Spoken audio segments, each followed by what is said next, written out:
We're going to focus now on the humanitarian situation in Lebanon with Hassan Al-Sayed. Hassan, you're a field coordinator for the NGO Solidarités International based in Lebanon. Thank you so much for taking the time to speak to us. First of all, just tell me where you are now and what the situation is like there. Currently, I'm in Saida. So Saida is like one of the big cities of the south. The targeting in Saida is quite low, so it became a shelter city with a huge number of displaced people seeking refuge here in Saida. So we're conducting our operations in the south from here, from Saida. So, Hassan, we are hearing some 800,000 people have been displaced in a little more than a week. What have the locals that you've been seeing, the displaced people you've been talking to, told you about how they were forced to flee their homes?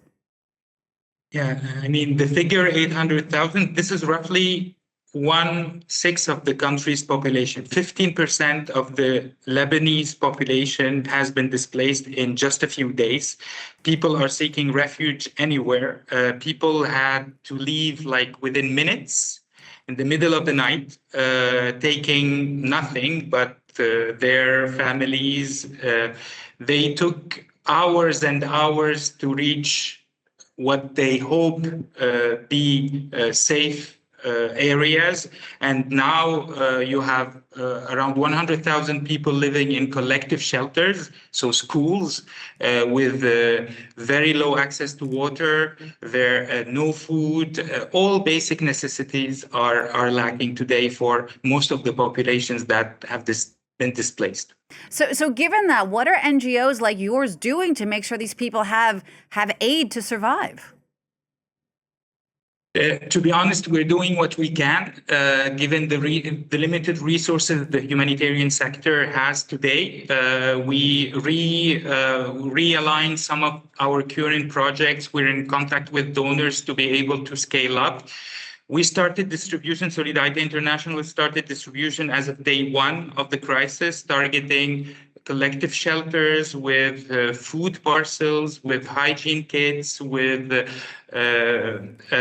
different types of interventions. But the huge amount of needs, the huge number of people in need, it's really complicated for the humanitarian response to be equivalent to the size of the needs today. So we're looking into scaling up. The whole community, the whole humanitarian community is looking for scaling up, but the reactivity of the donor is still lacking, unfortunately. Some donors added funding, but still, again, in comparison to the greatness of the crisis, to the greatness of the needs, to the huge amount of people that displaced, this is still extremely low. And just maybe one thing we talk about a lot about displaced population, but let's not forget people who actually are living under daily bombing and who do not have the capacity to move. And this is very important. Like half of the country, you have people living in villages with no markets anymore, no supply anymore, no health services anymore, and people who do not have the choice, the luxury of being displaced. And this is a huge catastrophe in the making, because what we call hard to reach areas in the south, in Nabatiye, in Bint Jbeil, in Marjayoun,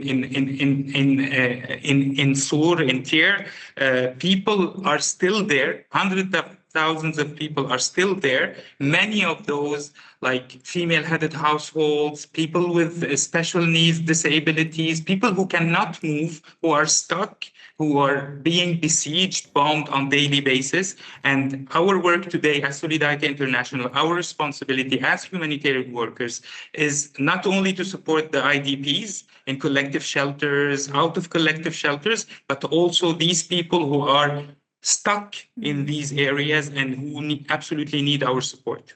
Indeed. And in addition, of course, to all just the purely practical and physical support, I imagine there's also an enormous psychological need for people who are under these daily bombings. Is there any plan in place to help people who deal with this constant threat and this fear? In the humanitarian sector, we have what we call psychosocial first aid support. So this is like the first line response to this kind of trauma, which everybody is living. I mean, I was talking with an elderly woman who was living in a collective shelter, and to be honest, like she told me she was doing sahur, you know, the meal just before the beginning of the day in Ramadan. It was like around 4 a.m. and they got the evacuation order from the Israeli authorities, and they had to leave with nothing within 5 minutes. I mean, she was crying, she was asking for support, and we were providing support. But to be honest, as you're saying, like the psychological trauma for these people who had to live in this kind of situation, and their current living conditions are so complicated, the psychological trauma is just unimaginable. Hassan, thank you so much for sharing all of that with us. And thank you so much as well for all of your work and the work that you're doing with the NGO Solidarities International in Lebanon.